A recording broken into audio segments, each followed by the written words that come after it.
Olá, pessoal, sejam bem-vindos a mais um episódio do nosso podcast, o Por Trás da Poesia. E a poesia de hoje, ela diz o seguinte: não importam as variáveis da vida, invariavelmente Deus está conosco.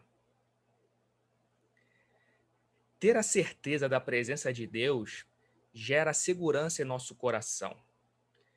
E é fundamental para aqueles que caminham pautados na presença de Deus, buscar ter um relacionamento com Deus que seja íntimo.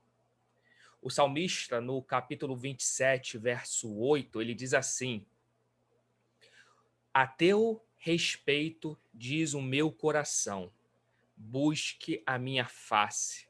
A tua face, Senhor, buscarei.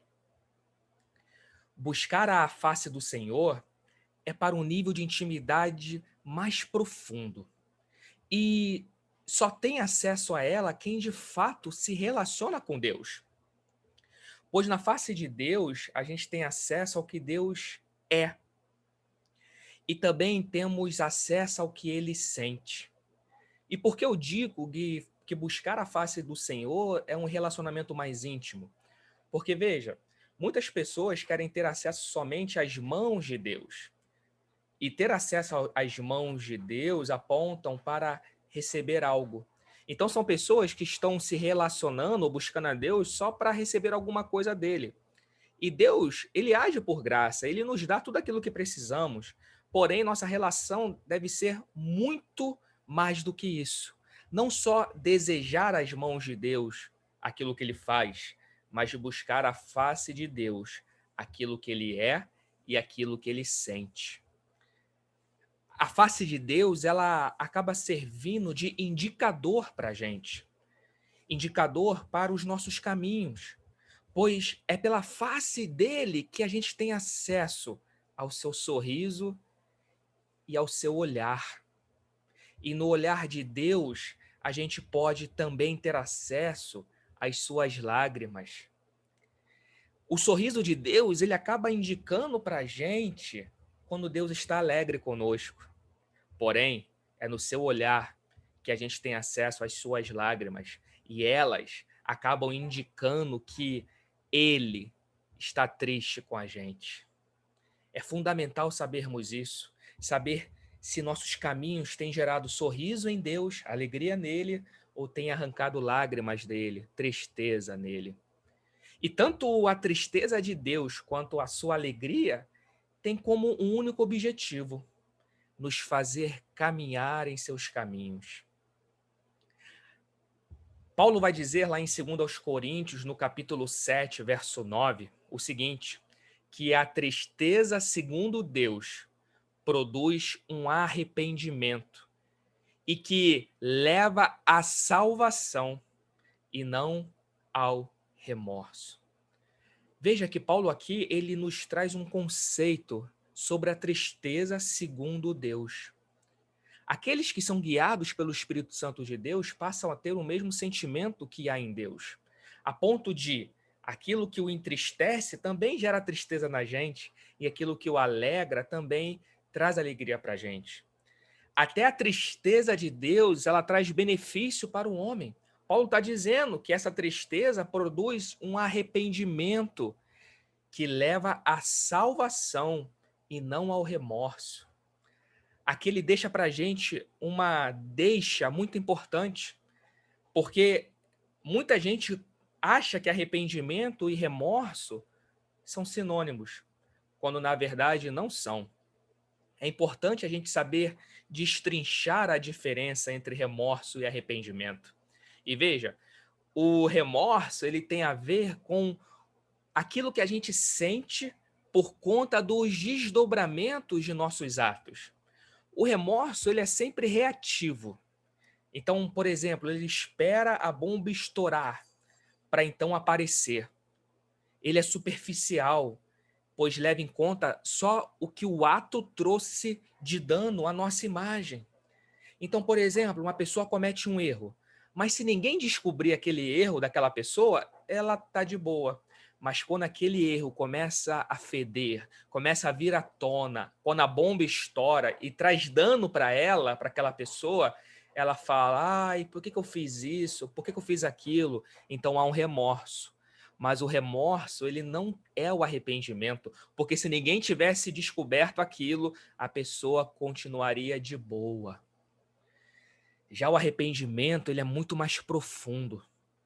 Ele tem a ver com o que sentimos por conta da natureza de nosso ato. Ele não tem a ver com a consequência do ato, mas sim com a natureza dele. Ele não é reativo como o remorso. Ele é proativo. Ele não espera acontecer para aparecer. Ainda que ninguém venha descobrir o que a gente fez ou o que aconteceu, há um desejo em nosso interior, em nosso íntimo, de não fazer aquilo novamente. Porque o arrependimento, ele não é superficial, ele é substancial, pois leva em conta o fato da gente ter gerado uma ofensa à face de Deus. Veja que o remorso ele leva em conta o dano que aquele ato trouxe à nossa própria imagem. Caramba, fiquei mal na fita. Mas o arrependimento ele leva em conta ao dano que aquele ato trouxe à imagem de Deus. É por isso que o arrependimento ele não é uma obra humana, ele é uma obra genuína do Espírito Santo em nós. Só há arrependimento no coração daqueles que são ministrados pelo Espírito Santo de Deus. E não à toa que a palavra original no grego, que foi traduzida como arrependimento, ela é metanoia. Metanoia significa uma mudança essencial de pensamento e até mesmo de caráter. Ou seja, o arrependimento ele está contido em uma expansão da consciência. É algo que começa de dentro e vai para fora da gente. Ninguém vai mudar por causa de uma proibição. A mudança ela vem pela via da conscientização, passando pela renovação do entendimento. É o que Paulo fala, né? Que a nossa mente precisa ser renovada para então experimentar a boa, perfeita e agradável vontade de Deus. Então, o arrependimento está contido em um processo muito maior, que é o da metanoia, a expansão da consciência. Já dizia até Albert Einstein, né, que a mente que se abre a uma nova ideia, ou seja, ela se expande, ela jamais volta a ser do seu tamanho original. Da mesma forma, como o arrependimento vem do Senhor, ele é um dom de Deus. E a palavra de Deus vai dizer que os dons de Deus, eles são irrevogáveis. Portanto, trata-se de um caminho sem volta. Uma vez arrependido, a gente não volta mais a ter vontade de fazer aquilo que desagrada a Deus.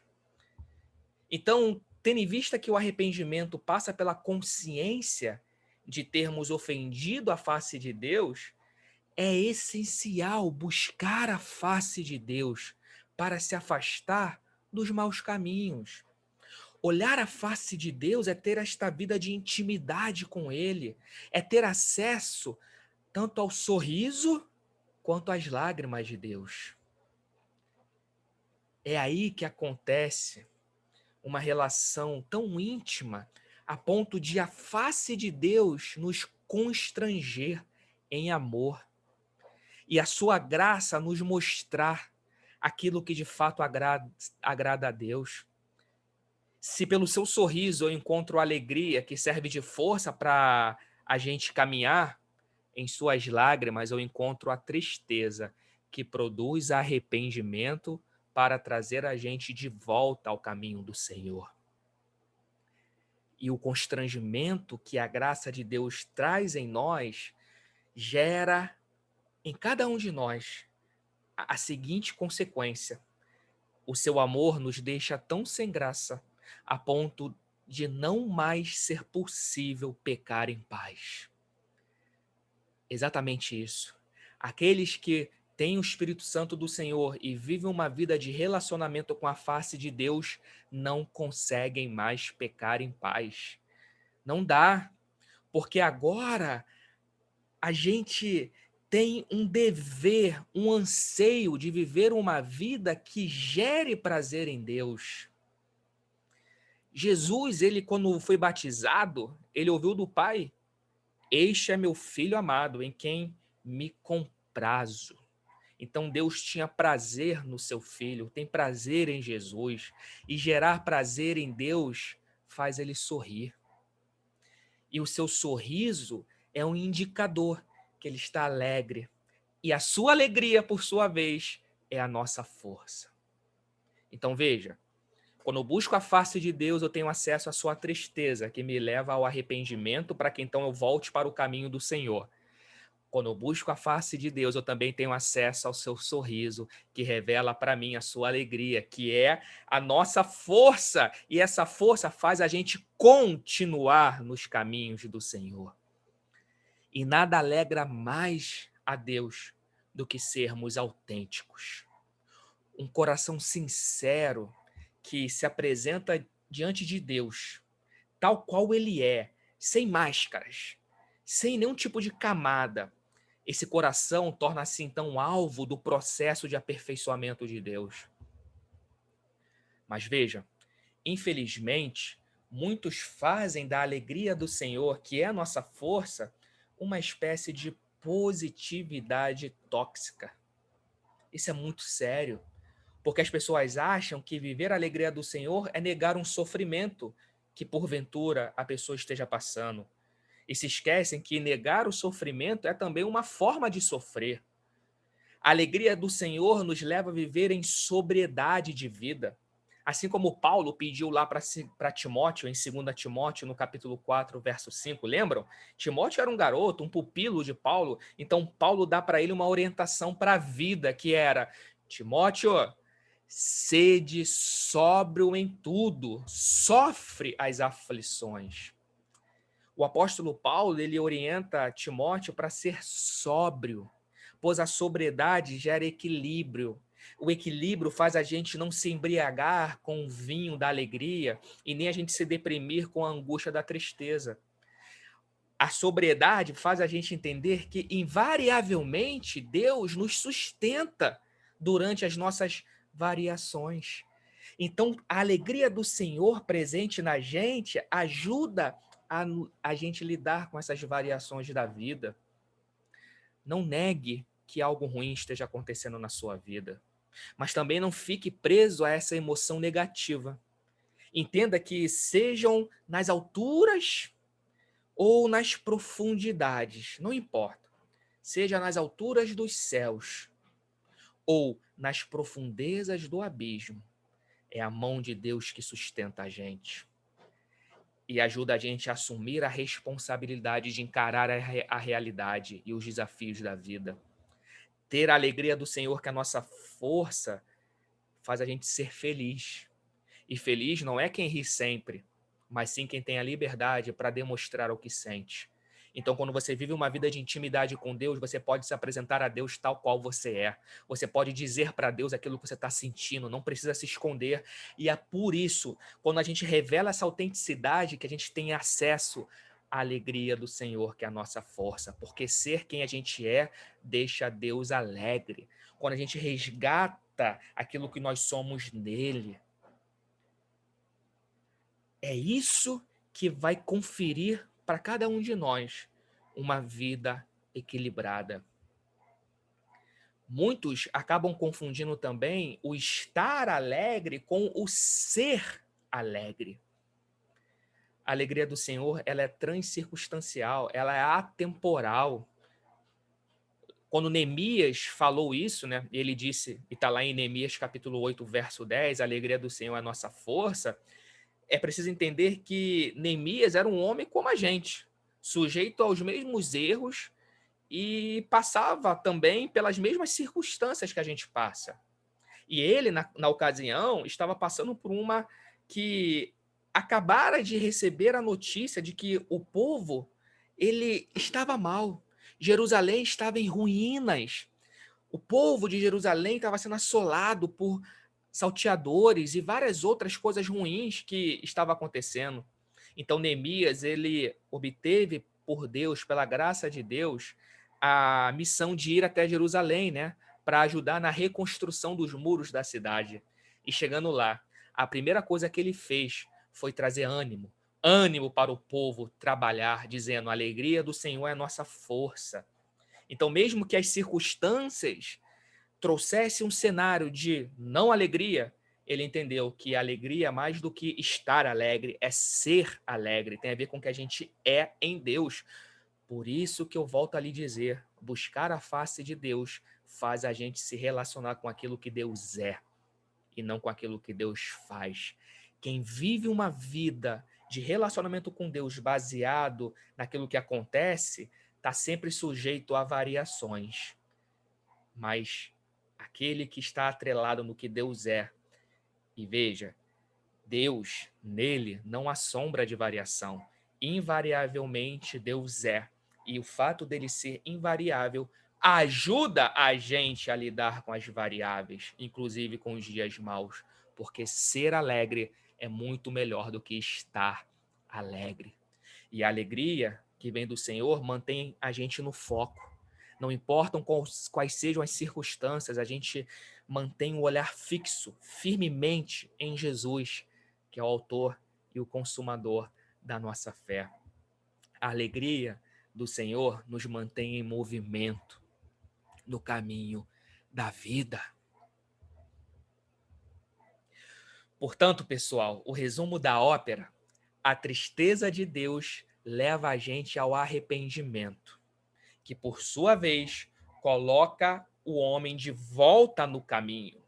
Já a alegria de Deus nos enche da força do Senhor para a gente continuar no caminho.